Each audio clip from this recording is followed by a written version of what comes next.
Hello there, and welcome to the Get French Football News preview show. I'm Nathan Staples, and joining me this evening is Jeremy Smith. Before we start the show this evening, all of us at the New Football News family send all our thoughts to the friends and family of the missing former Nantes striker, Emiliano Sala. There were some beautiful displays in the city this week in his honour, and the pleasure he brought to our students will definitely not be forgotten. And I know, Jez, that you wanted some thoughts and some memories that we have of him in Ligue, because I always thought that personally, while I always said that Emiliano Sala always reminded me a little bit of Bambi on ice, I thought also at the same time he reminded how much hard work it is to be a footballer, and how much that there's so many players that aren't necessarily fully naturally talented, but when they put the work rate in and they keep working at their craft, they can really become something special. Yeah, I think that's probably a very good description of him, and probably one that he would sort of fully agree with, to be fair, as well. And I think it was probably only last week that the two of us and Adam were talking about his move to Cardiff. And, to be completely frank, we disagreed slightly. I know Adam was a big fan of him as a footballer. I was never 100% sure about necessarily the quality, or whether he would have made it as a sort of clinical Premier League striker. But what's definitely not in dispute is sort of the heart that he always showed, the fight that he always showed, and by all accounts, and it's been coming out very clearly here the last couple of days, and certainly when you saw, for example, the non-coach Martin Halilovic's sort of tearful tribute to him today, that he's just a universally loved player. And in the past, I've criticised players like Cavani or Rui van Nistelrooy in England for the fact that they celebrate every single goal as if it's as if they've just scored the winner in the World Cup, even if it's putting the icing on some kind of 6-0 win against some kind of a minnow in the cup or something like that. And for players like that, I do think sometimes it gets a bit silly, but that. It might be completely hypocritical of me, but that was one thing I loved about Salah. Every goal he scored, he enjoyed, whether it was a meaningless tap-in or a match-winning thunderbolt. And I think he'll be missed. Obviously, he'll clearly be missed by Nantes in a different kind of way. He'll be missed by Cardiff fans, and I think they've been fantastic, because it's a pretty weird situation for them, sort of saying goodbye to a player who belongs to them but never actually played for them.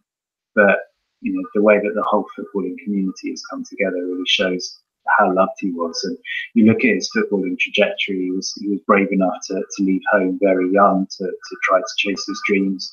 So he had a few knockbacks. He came to France completely alone, didn't know anyone in the country, didn't speak the language. Got into the Bordeaux squad, but then took a couple of hits and had to go down to the National and to Ligue. And he's really worked his way up, and it's just tragic that when he finally gets his big break in the Premier League, that it's taken away from him.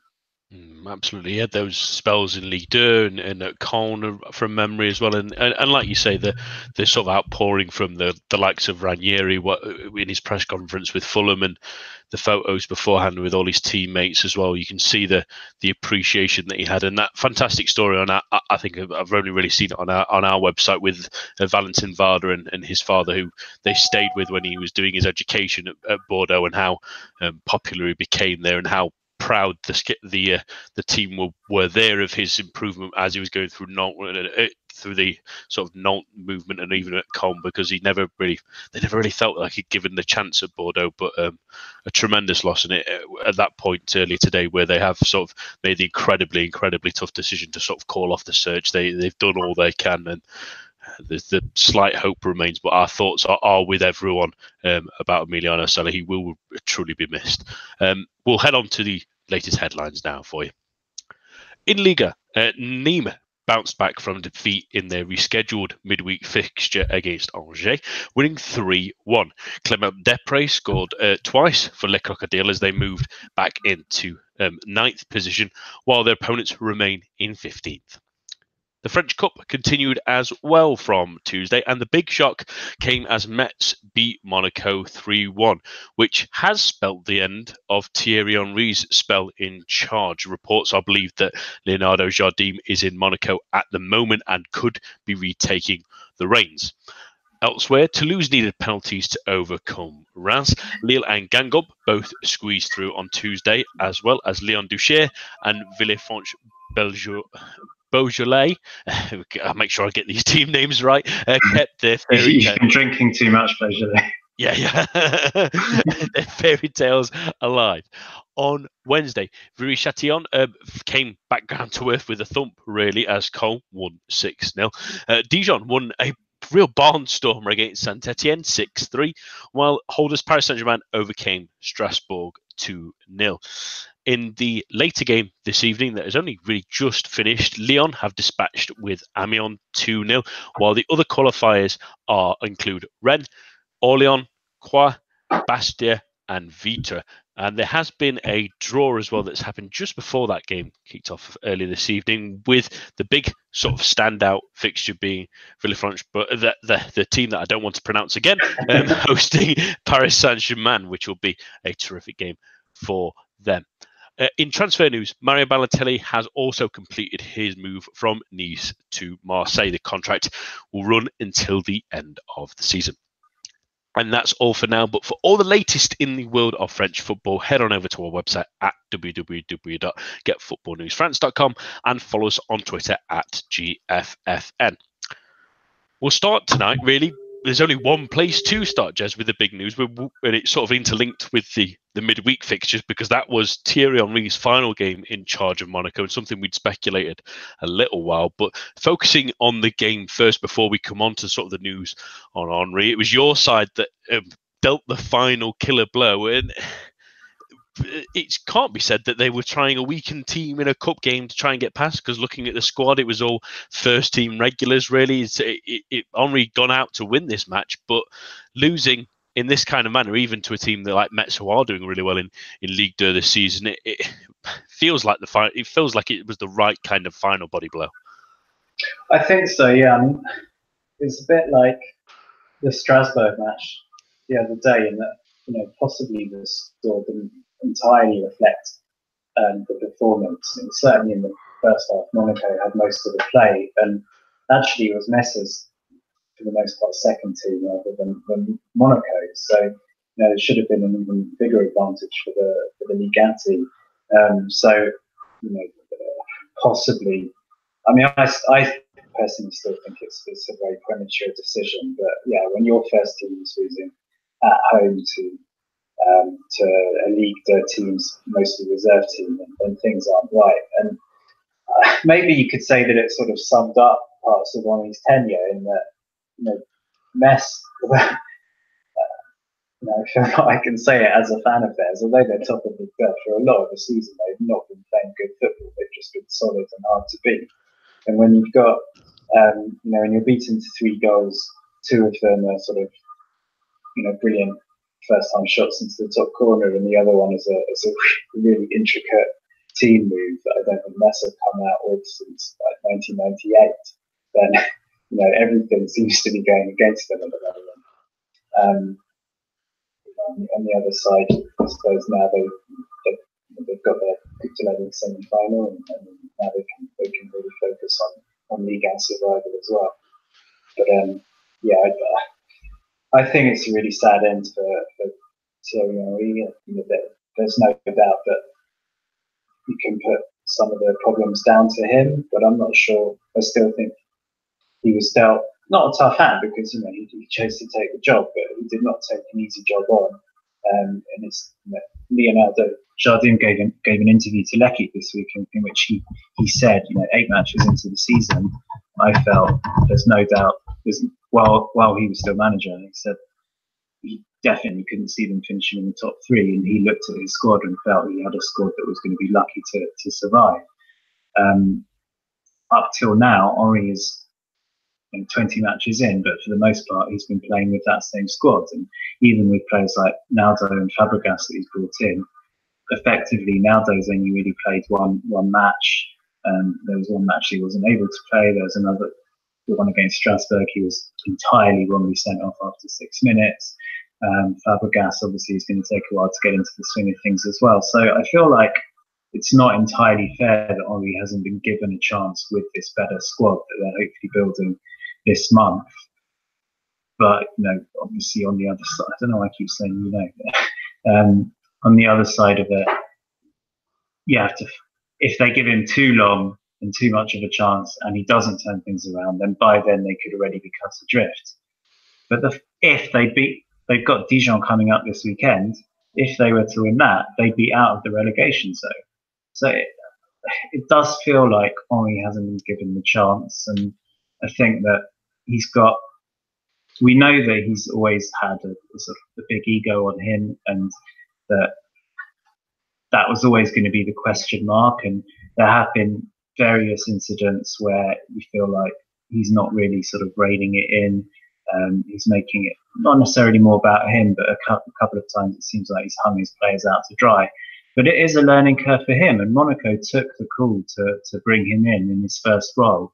I think they actually owed it a little bit more to him to show a little bit more patience. And I just think the whole situation is very messy. And if, as the rumours are true, and Jardim comes back, I think that's a big risk on all parts as well, because it wasn't unreasonable that he left. It was arguable that whether they should have been more loyal, but the fact was that he had started the season badly, and by all accounts, it really was a mutual decision. He'd lost motivation, he was tired, and he wanted a break. I'm not sure that coming back to the same team 3 months later is the most sensible decision. And even if he keeps them up, I still feel like it's not the greatest of steps, and I don't think any party in this has covered themselves in glory. Yeah, it becomes even plot sort of thickens, doesn't it, with Jardim sort of hanging over it. But I feel like this sort of sacking decision is sort of on three fronts. I think the first one is that I think they've done it now because they felt like they've probably made a mistake in the first place. In their honesty, it was a considerable risk to bring him in. I think the fact that they brought Frank Passy in pretty similar, but sort of. It's sort of reported that it wasn't necessarily run by Thierry Henry beforehand, but it felt like a move that was undermining his authority, at least anyway, thinking that they needed an extra little bit of Ligue 1 experience and managerial experience underneath him, and not while he was initially appointed. And then the second factor is quite similar to sort of Manchester United, really, sacking Mourinho at the time they did before December. There's a run of winnable games that if they get the momentum going under a new manager, or in this case potentially an old manager, that it feels like the right time to take a risk, because if Thierry Henry does lose the next game against Dijon, and they've got a couple of winnable games sooner after that as well, if they end up losing those kind of games, not only do they get cut adrift because they've given away points to teams against them, they then have a tough run of fixtures to even catch up that deficit as well. So it feels like those two are the main ones. But the third one, and the interesting one I wanted to talk to you about, Jez, really, is linked to really the reason why I think they've probably made this move immediately as well. Is there was obviously a sort of a talk with Thierry Henry I saw on our website earlier today about him moving a lot of some of the first team players out of the squad and saying they weren't coming back. We're trimming the squad a little bit because some people are thinking about their own futures and not the club's. Does it feel like that alienation of some of the senior players who've probably gone over his head after that moment as well has sort of been the final sort of nail there, with the results obviously going there against their way as well? And then he's also eliminating part of the some senior players in squads, and we don't know names yet, at least anyway. But do you feel like that might have been the last sort of nail for him, saying that he was starting to lose control of the team? I suppose with hindsight, now that he's gone, sort of putting two and two together, that's what you'd assume has happened. But again, to me, Monaco have been awful this season, and for the most part, you can't really blame. First of all, you have to blame the recruiters or the decisions that were made in the background, getting rid of a lot of very decent players and replacing them with a load of kids. But it's been, for the most part, the experienced players who really haven't turned up and have been, at best poor, at worst shameful. So if Henri has decided to make that decision, and assuming that it is those senior players that have been excluded, then I think he's probably right to do that. And I understand that if that's the case, those with more influence are likely to go over his head, and a lot of them will have a lot of influence and possibly, had a big say in him leaving. But I'm not sure that's a good way to be either. If you're letting again, this is all speculation, but if you're being dictated to by the players who are playing poorly and putting your team in the bad position in the first place, then I think you're on a hiding to nothing. I'd like to think Falcao isn't one of them, because he's been out for a long time and he's come back, and I think since he's come back, he's looked sharp and he's looked like he is really making an effort. But take, I don't know, Subasic, who no one really understands what exactly his injury was or wasn't, that's kept him out until now. You've got Jemison and Glick, who've been diabolical for the most part. It would have been fascinating to have at least kept Henri on until the weekend as a neutral, just to see which players it is who've been excluded, because that would maybe tell us a little bit more about what's going on behind the scenes. Despite everything, despite the big name and the great player that he was, I suppose the bottom line is that he is a very inexperienced coach, and despite the probably huge salaries that he's on, as a coach, I guess he doesn't have much clout at the moment, and possibly he found out the hard way. But again, in that sense, I feel sorry for him, because I think that was probably the right step and a strong step, and I would have liked to have seen how that would have turned out for him. Absolutely. But the strange thing, and many people will make the comparisons for until the dawn of time, is the frightening similarities between this and Gary Neville, really. The fact that both of them went into international sort of coaching first as sort of underlings, and then went straight into a job at a big club struggling, and maybe they thought they could do a turn them round, then all of a sudden they're in a big job with potentially Champions League qualification immediately, and it's both gone sort of belly up pretty quickly, and both back probably on our TVs relatively soon, at least. Let's talk about very quickly, Jez, about any other games that caught your eye on the French Cup this week. There's obviously the massive game between Dijon and Saint-Etienne that essentially became a shootout, really. Paris Saint-Germain going through a couple of little upsets here and there. They're not as many as there had been in the previous round, at least anyway. But this is really where they sort of start sorting out the teams in this cup competition, and we've maybe even looking at the ties in the next round. There's a couple of national sides facing each other, which is nice. Vitre and Lyon Duchère have drawn each other at least, but a lot of the rest of the draw looks like Ligue dominated, and could be starting to move into that sort of direction. Yeah, I mean, as you get further on, there's always going to be more of a leaning, I guess, towards Ligue 1 clubs. But at the same time, as we've had the last couple of years, there's also hopefully enough lower division clubs there that they'll still get a little bit further, and we can keep the magic going a bit longer. And obviously, Villefranche-Beaujolais have got a dream tie. Again, being parochial, even Metz-Orléans guarantees that there's going to be at least one lower division team in the quarterfinals, which certainly from a Metz point of view is hopefully a good thing. And then there are some juicy ties like Rennes and Lille, which should be a great tie between two informed teams who may be looking at a genuine chance of winning the cup this year in a one-off match at their best. I think the way they're playing this year, they do have the beating of anyone, and say if PSG had a bit of an off day. But I think it's been a really good round. As you said, maybe not as many upsets as we'd have liked, but there's been a couple of very high scoring thrillers between Ligue 1 teams. There have been a couple of shocks. I mean, Le Havre going down 3-0 to a fourth tier team today is quite a shocker. So I still think there's been a nice balance, and I still think overall, it's right now. I think it's a much more interesting and exciting cup competition than the FA Cup that everyone the doors.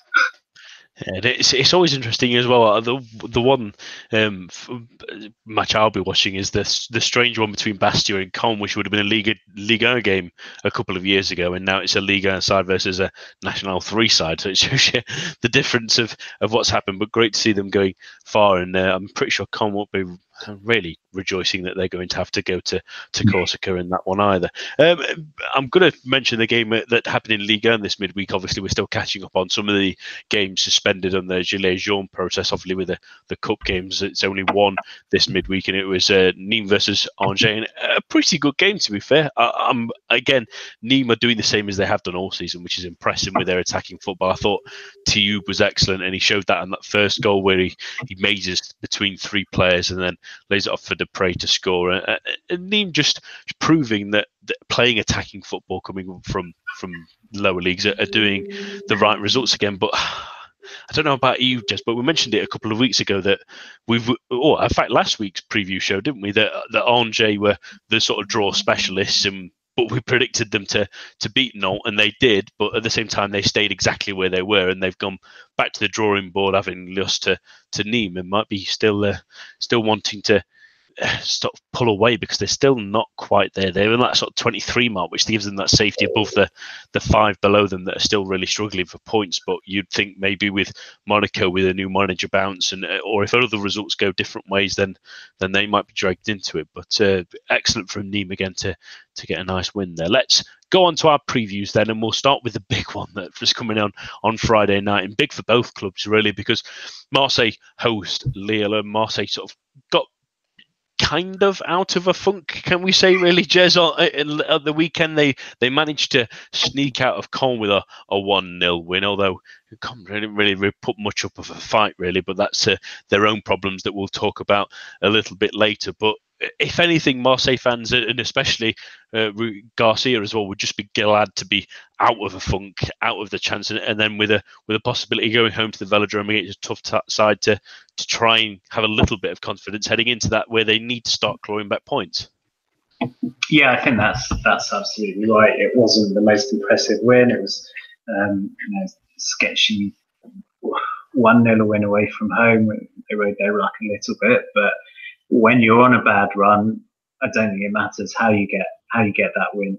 And we've said it so many times before. I think that atmosphere, certainly at the Velodrome, but at Marseille in general, the stakes seem higher week in, week out. And certain other teams could go on a 3-4 game blip without a win, and there wouldn't be so much pressure on. But when it happens at Marseille, it's a massive full-blown crisis. So I just think that the most important thing for them was to get the win. I think that Sanson getting the goal is a bit of a bonus, because I think he's had a couple of off matches recently as well. So it's nice to see him sort of getting a bit of a boost of confidence. And now you'd hope that Marseille would push on from that. The last match at home against Monaco was a really bad atmosphere. I think that was the match where the Marseille fans sort of started supporting Monaco and olaying all the Monaco passes halfway through.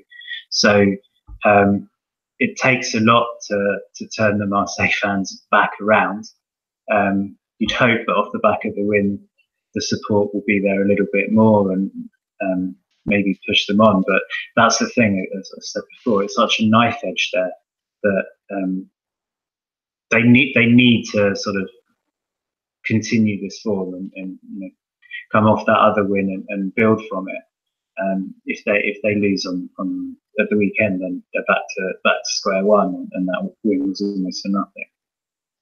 Absolutely, and they come against, like I say, with them building some confidence back in that result. You'd think that it'd be quite nice for them to have another couple of games to sort of ready themselves for a trip to a game against someone like Lille. But unfortunately, that's their next game. Who've won their last 4 games in all competitions, 2 obviously in the French Cup, but nice wins having to come from behind against Amiens, and they were pretty comfortable against Caen the week before. They've maintained that bit of form, but this is the sort of first test after the the winter break, and they've got some excellent players. And one I wanted to highlight, and I mentioned him a few times already. He scored, I think he scored in both the games they've had recently back, and that's Rafael Leao, the centre forward that they've originally bought from Sporting Lisbon. But I know there was sort of a bit of a disagreement with the contract scenarios that were happening over at the club at the happening at the moment still, really, with some of the legal obligations for it. But he scored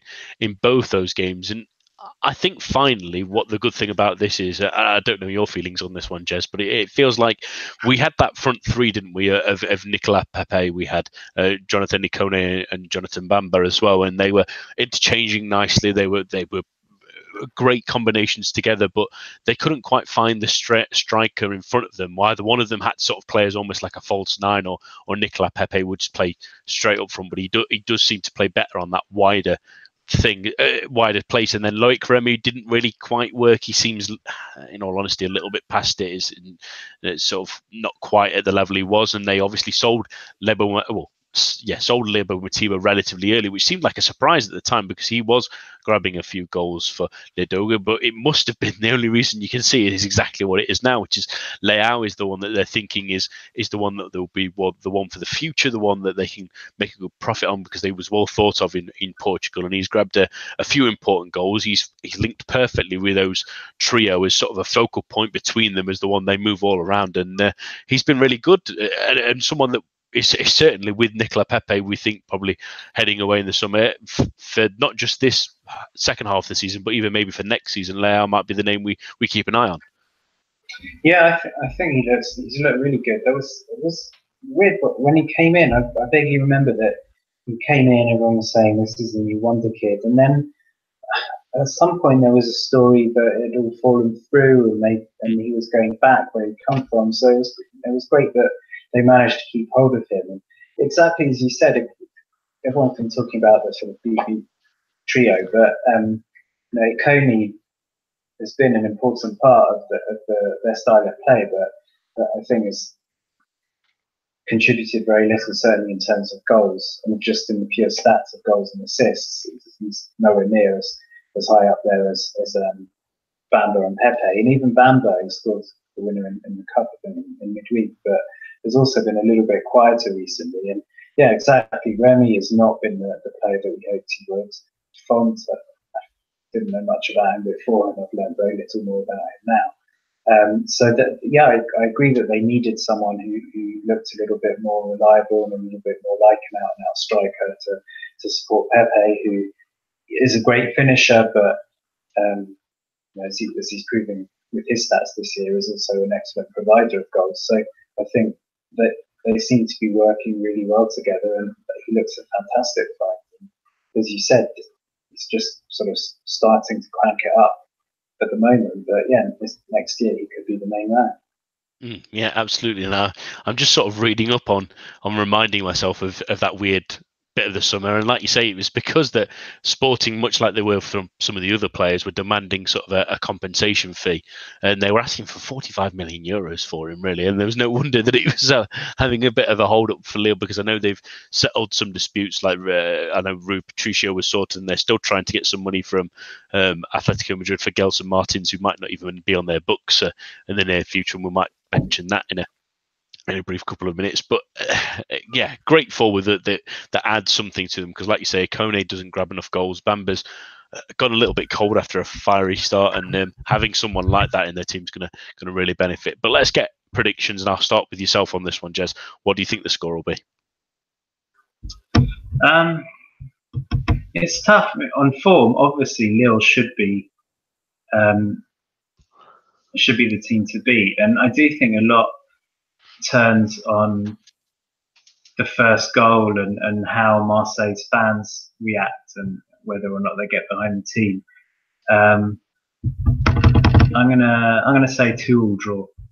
Yeah, I'm feeling 1-1, and it'll be interesting to see if Mario Balotelli is fit enough for this one as well. It'd be interesting if he goes straight into the lineup.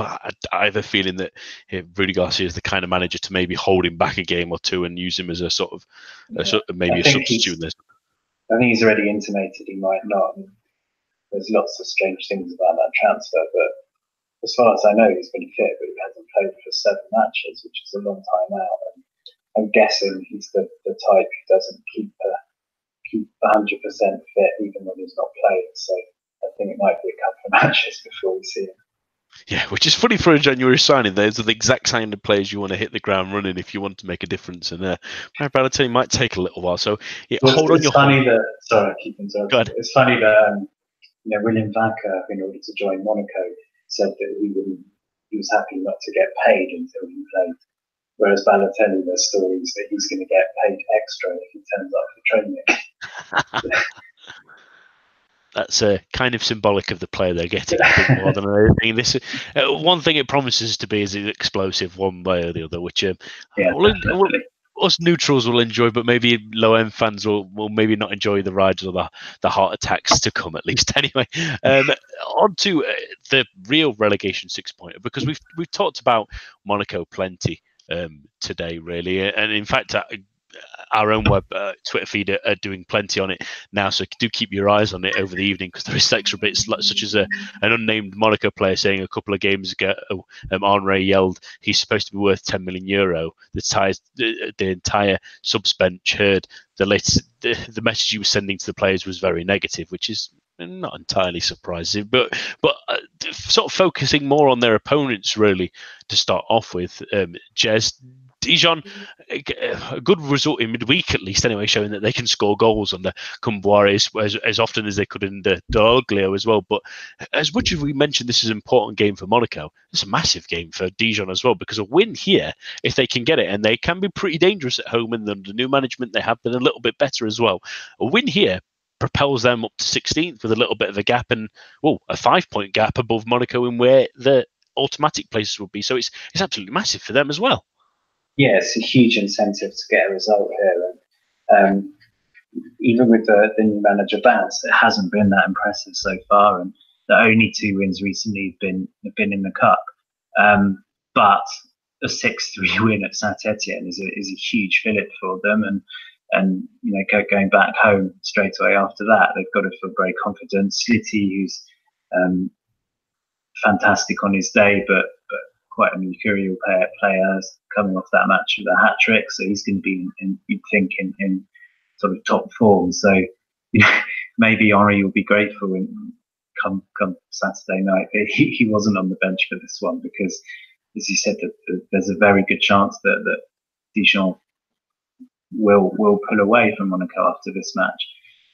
Henry said something interesting about Dijon in his press conference today, which, by the way, again, that's very strange that he had a press conference and then was fired, which again suggested it might be something to do with what he said in the conference about ditching some players. But anyway, he said that under Dall'Olio, that Dijon were very much keep the ball on the ground and passing team, and under Combuare, it's very much sort of stick Tavares up front and hoof it up to him, which maybe is a little bit ungenerous, but it's not a completely unreasonable thing to say, and it's not a completely unreasonable thing to do when you're fighting at the bottom of the table.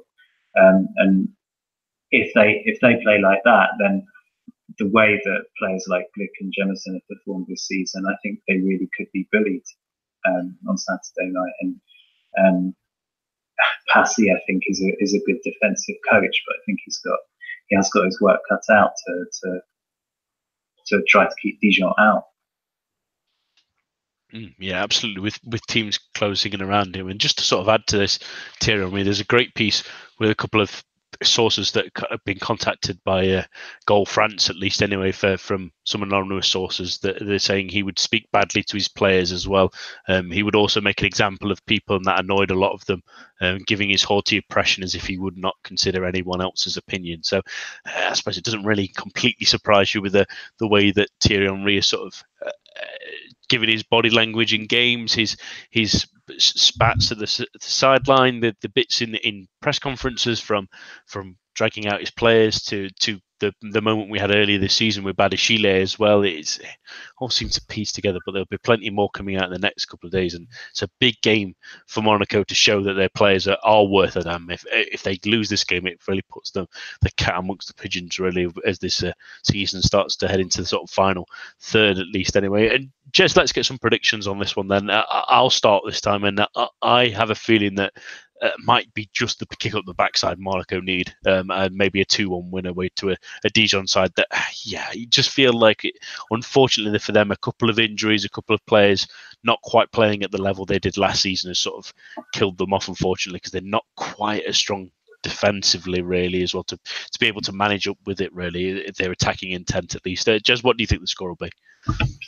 I'm not sure if I'm doing this based on recent results or what. I think that Dijon win at Saint-Etienne has got to be a huge boost for them, boost to their confidence. And I almost feel Henri deserves a little bit of mercy, and I think it would almost be too painful if Monaco bounced straight back with a win after getting rid of him. So I'm not sure if that's kind of leading me, but I'm going to go for a 2-1 Dijon win. It's going to be. I think that's the game to try and stick on your TVs this weekend, ladies and gentlemen, because it just has the feeling that it's going to be big one way or the other for either of those teams. On to a game that kind of not spoken about either of these teams really since the turn of the year, and that's Montpellier taking on Guingamp, and starting with the home side first with you, Jez. Montpellier not really have had a pretty poor start to the 2019, at least. Anyway, they finished with 2018 with a draw at Lyon, which was good in that sort of competition that they needed, and then obviously a slight defeat to Lille. But they've started this January by losing to Entente. They lost 2-0 to Nantes. They drew 1-1 at Dijon, and they were pretty poor in a drab result against Rennes. They're really not sort of kick-started. We were all positive about their team and their goal-scoring prowess, but 4 games with 1 goal, and one of those games against a sort of very low-tier side. Alarm bells are a little bit ringing that while they'll be completely away from relegation because of the first half of the season, but they're going to slip away from European competition, aren't they, if they're not careful? It feels like the last few years they've had kind of, each season has been a sort of season of 2 halves, where they've had very strong periods and very poor periods. And I don't know if it's that a few of their players are kind of like that as well. Delors, throughout his career, has had real purple patches, and then other periods where he's gone completely missing. Laborde I've always liked, but at Bordeaux he wasn't really prolific enough, and it was a pleasant surprise that he was getting into the goals so much, having joined Montpellier. So maybe with hindsight, you can say that there was always a chance that they would drop off a little. And they're still not conceding many, but as long as they're not scoring at the other end, and they don't need to concede many to turn those wins into draws or defeats, that's the problem. So they definitely need those attacking players to fire again. But based on Rennes' recent form, holding them away from home, I think actually is a pretty good result. But off that, they need to pick up wins again at home too. I think it's Caen that you'd expect them to. They really should be winning that and getting back to winning ways.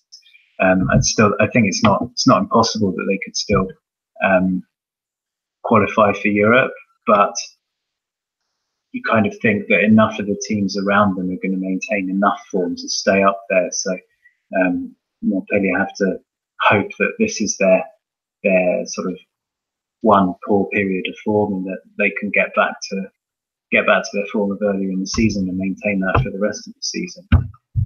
Absolutely, and they come up against a Caen side that was probably best described as meh or bleh, maybe, or something like that. Just every time you watch a Caen game at the moment, you can never quite predict which team's going to turn up, but most of the time it's a pretty drab one. And when it doesn't, and then they have a spurt of something exciting, like the start of the season, they drew 2 and lost pretty heavily to Paris Saint-Germain, but who doesn't? And then had a really great game against Dijon and played really well against Lyon the next game.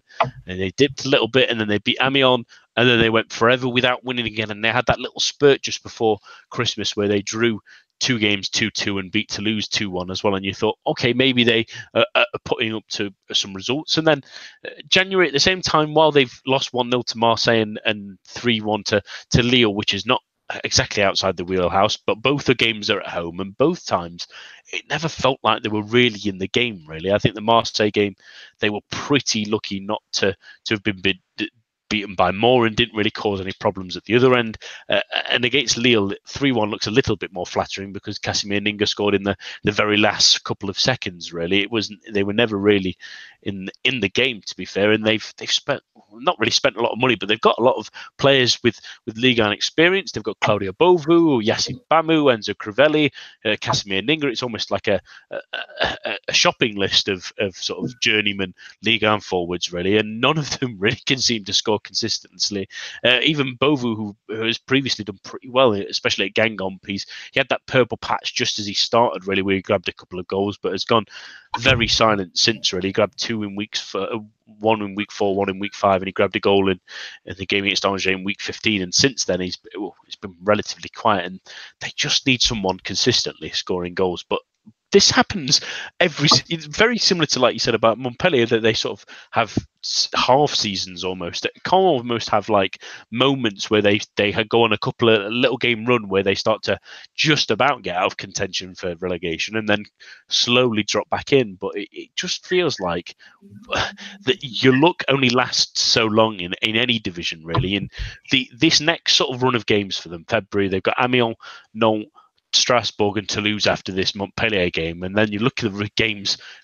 March is Paris Saint-Germain, Rennes, Saint-Etienne, Monaco, and you start to feel then, especially if Monaco have turned things around by late March, which is not out of the realms of possibility, at least anyway, that they might be again sort of dipping into the relegation form, and they just never have enough to pull away, but always have enough to keep you wanting, thinking that they're every time you think that Caen are going to be one of the teams relegated or in this battle, they just pull themselves out enough to go, oh, maybe not. And then they push themselves back into the fray of it. And it just feels like maybe this season might be the one where Caen maybe don't rescue themselves. Maybe Dijon pick up a couple of wins. Maybe Monaco get back on the horse. And then as soon, if anything like that happens, it straight away turns back on its head. If Amiens pick up a nice result, maybe here, there, and everywhere, it changes very, very quickly for them. And with that in mind, Jez, what do you think the score will be in this one? I mean, it's a difficult one to pick with two teams out of form, really, but and maybe not one to catch on your TV set for at 2:00 on Sunday afternoon, but an interesting one for both teams at a little bit of a January crossroad. Yeah, I think describing Caen as meh is probably the best description of them going. They're just, every season, when it comes to the end of the season, you think, how are they still in with a chance of survival? I don't actually remember them doing anything. I don't remember them going on any runs. I don't remember them actually winning any matches. But somehow they accumulate the points to be up there. And somehow, the last 2 seasons, there were some would say controversial results against PSG both times to save them. I haven't looked at their fixtures, but I don't. As you said, they've got PSG coming next month, so then they don't have them to save for the last match of the season this year.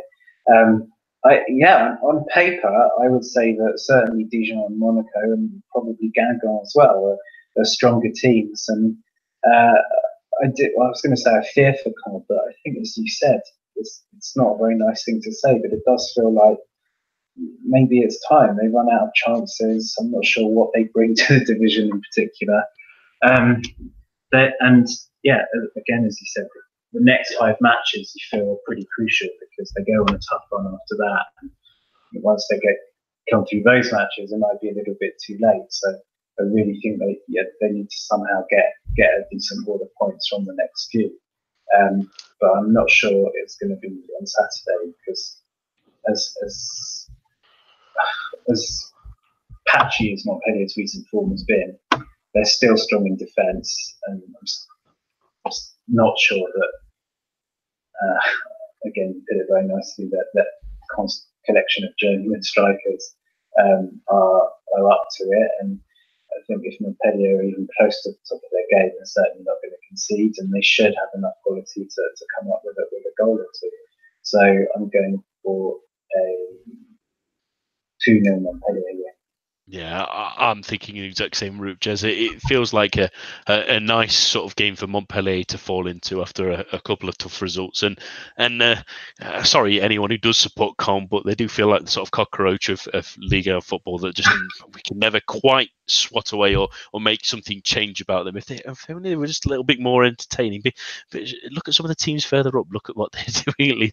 We'll finish tonight on the final game of the weekend, because the Nantes fixture has been moved into midweek with obviously with the obvious reasons against Saint-Etienne. So Paris Saint-Germain will be closing out the weekend against Rennes, and PSG are starting to look towards Champions League football, given that they're 13 points ahead and they've got 2 games in hand, which will come in the next couple of weeks as well. So they're pretty handy in that department, Jez. But the worries are starting to build ahead of that Champions League game, not necessarily because of the quality of Manchester United, who have been better form, at least while Jose Mourinho has gone out of the door. But injuries are starting to maybe have an effect. Marco Verratti will likely be out for that game. Neymar, it's a little bit inconclusive of how long he'll be out now, but the signs are that these metatarsal injuries are more positive than it was about a season or so ago. But it's a difficult one for them to balance now, because especially with that Verratti injury and no one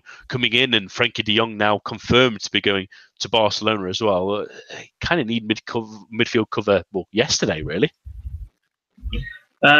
Yeah, it feels again like a bit of a broken record. It's something we've been saying for a couple of years. And again, overall in Ligue, it's not going to matter too much because there's enough quality elsewhere, and they'll still, even if they do concede because of the lack of midfield, you still feel that they're going to more often than not outscore their opposition. But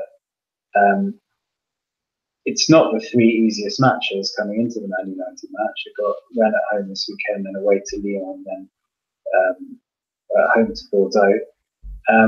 And certainly for the United match, you do wonder where the midfielders are going to come from.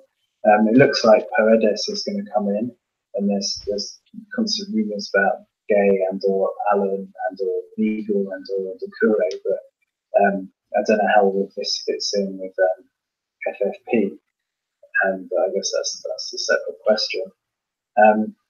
And obviously they do have an extremely good midfielder as well, who's rotting away in the reserves, because they won't pay Rabiot. And I still think that they're actually treating him pretty badly. I'm not sure he deserves it.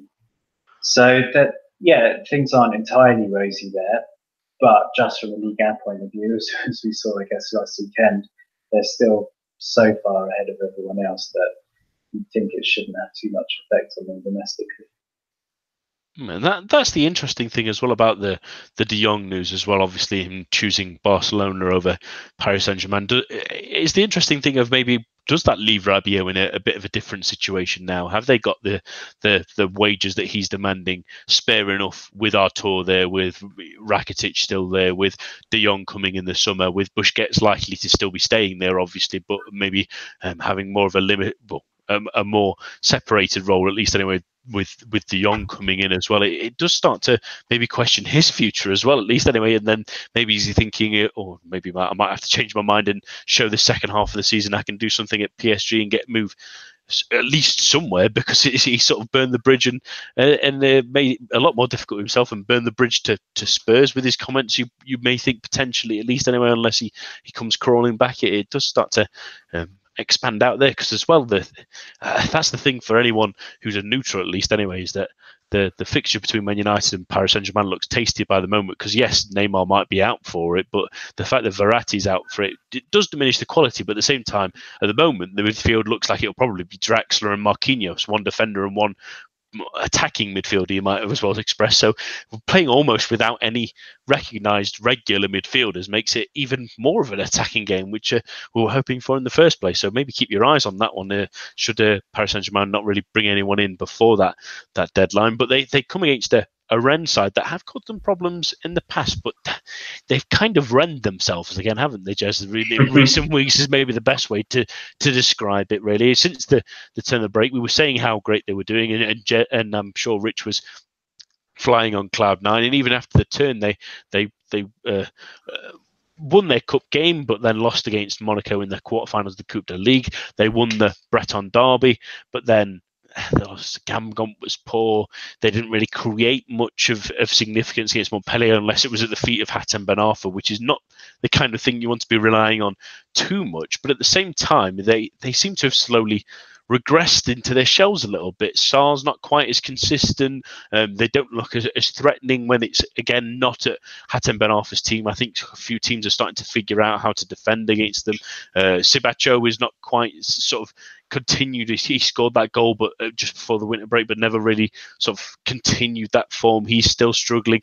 The defence still looks okay, but at the same time, it feels like really that they're starting to let slip, because now they're in the sort of mid-table places, and while a win anywhere really just for them will push them back up the table, it feels yet again like Rennes aren't quite where they want them to be, and Stefan's maybe at the moment, while he's certainly favoured to get the job and he's done a good job so far, it's more like he's trying to figure out what will be best for them for next season, or for that the potential of a Europa League run. Yeah, it's bizarre because on recent, when they were sort of coming to the end of that very good run, everyone was sort of saying, they're outside chance for maybe even Champions League or certainly Europa, and they are still up there, but no one really was talking about Nîmes, for example, in those terms, and they're now only 1 point behind them. We talked about Marseille and what quite a terrible crisis they're in, but they're still ahead of them as well. And even Nice, who really are not having a very exciting season, and the fans are annoyed enough that they sort of stormed the training ground today with their complaints, and they're even ahead of Rennes. So it's very weird. I mean, so much of how we feel about all these clubs, I think, is reflected by expectations. And Rennes, we're never really sure about what their expectations are, what their fans' expectations are. It always seems like they should be doing better, and it feels like the fans know that they should be doing better, but they kind of developed a real sort of gallows humour when they do badly. So you're never sure whether they're joking or not when they're complaining about their team, or whether they're genuinely annoyed that they're underachieving. And yes, it's kind of difficult to tell exactly where they're at right now. And they did have that fantastic run, and I don't think there's any doubt that as much as I like Lamouchi, it did seem like something had gone wrong or sort of stalled there a little bit. And I do think that's partly because they seem to change coaches a little bit too often, which maybe is a Monaco as well. That no one gets a chance really to put down any roots and show some stability. But when Stefan came in, he did what, to be fair, Lamouchi did when he came in, and he immediately sort of roused the players, got a few of them playing to the top of their form. And the question is whether they can maintain that over a longer period. We've spoken before about how all the talk coming out of the club is that everyone adores Julien Stefan. He's got, from when he was at the reserves and a bit with the youth players, that he has got a very good relationship with them. If all of that is true, then you would expect them maybe to play up a bit for him. But that's only going to take you so far for so long. And even during that run, I did always feel a little bit that it wasn't the hardest run, and maybe it was not flattering, but they hadn't yet really been tested, and we needed to see what would happen when they were tested, when they came up against better players, and when they came off a couple of poor results. And I think that's going to happen now, and maybe the way to PSG is a sort of free hit, but there's a couple of big matches after that. They've got Amiens next, but then they're at home to Saint-Etienne. They've got the 2 matches against Real Betis in the Cup. Visiting Reims isn't that easy, and then Marseille. Who knows what position they'll be in by then. And then away to Nîmes, who we spoke about earlier. I don't know what the points difference would be between the 2 clubs then. So I actually think that maybe it's in sort of a month or 6 weeks or so that we can much better judge what Julien Stefan has done. And he definitely passed the first tests that came up with that great run, but now is when we really get to see, I think, what he's made of, and also, to be fair, what his players are made of. Players like Emiliano Sala and Ben Arthur, they're the type that when things are going well, they can really sort of express themselves and turn on all the tricks and the skills. But it's when we need to sort of get, I guess, down and dirty against teams that aren't, as you said, aren't going to take that kind of thing and know how to defend against them. Are they able to adapt their style of play and really knuckle down to get results, even if it's not necessarily doing it with spectacular goals or dribbles or that kind of thing. And it always feels like Rennes are 2 or 3 players away from being a really good team that can compete on these kind of levels and make them, because they've got great foundations there. I think they've got several relatively decent keepers. Really, they can sort of pick between a few of them that do a good job. They've got Damien De Silva, who I've always thought has been a good Ligue centre back. They've got great midfielders, really, when you think of Benjamin Andre and Borigio on his day as well, and then you like you've already mentioned, Sarin and Hatem Ben Arfa are definitely a little bit of sprinkle of gold dust that you can have on your team that can really transform a game. It just feels like if they maybe get 1 or 2 players in positions that they can keep, that they can hold together that squad for a season, and that's sort of the job Stefan has now, isn't it? Is trying to see who's worthy enough to sort of stay in the squad for next season and identify areas where he can maybe place 1 or 2 players, and they would be not just a Europa League side, but you maybe even think that with those kind of players in your team, it's not far-fetched to say that they could be Champions League chasers, where if it was maybe the summer Lyon has a bit of an exodus maybe, or Marseille in the current form they are, and obviously Monaco with there, it's not out of the realms of possibility that they could be challenging for those places if they make the right decisions, and that's going to be an important thing for Stefan to prove. Sorry, Jez, go on.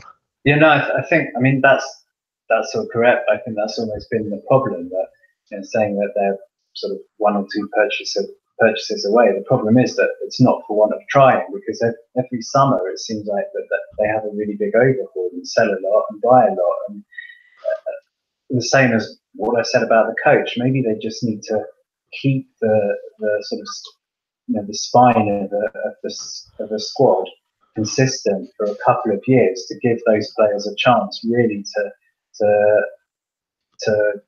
create strong relationships, feel settled at the club, and push on.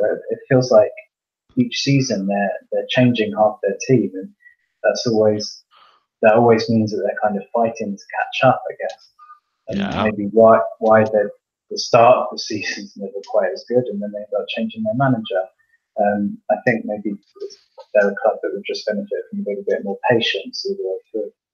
Yeah, absolutely. And I always think that sometimes there's a misconception that you need to buy 5-6 players during the summer and shift 5-6 players out, because you see all the successful teams. Monaco a couple of years ago, even you could argue Liverpool this season, 2 or 3 good solid signings, they increase your squad and keep everyone on board. You'd be surprised how much of a difference it can make to your team, really. And it would be nicer if some of these mid-table sides don't go over these big overhauls if they can afford to do it, which, unlike a lot of other teams in Ligue, Rennes are in the financial position to do it, but they're probably going to get hammered at the weekend, really, let's be honest. Paris Saint-Germain looked pretty dangerous last weekend. They're fighting fit. Most of the strikers are, at least other than Neymar, they're at least all firing. They don't really need all of them there, and I think a 3-0 victory is going to be a pretty comfortable one heading into the next couple of games for them. Jez, what do you think? I was thinking 3-1. I think they'll be quite comfortable, but I think they'll sort of maybe get an early lead and then sort of put the brakes on. I think what's happened to Verratti and Neymar might make them a little bit nervous about more injuries. So I think that they'll try to slow the game up as much as possible, and then maybe try to not close up shop, but possibly take a couple of important players off, and maybe when we get back and get a consolation. Yeah, and I think it's going to change some minds on some other rumours that English fans are hearing about Nkunku possibly going on loan to Arsenal. I think that's probably, with Timothy Weah away already, I think that's probably dead in the water with Neymar's injury as well. So maybe they might have to look elsewhere. But that's all that we've got for this week. My thanks to Jez and all of you listening at home. Do join us for the main show again on Monday. But for now, Enjoy your weekend of football.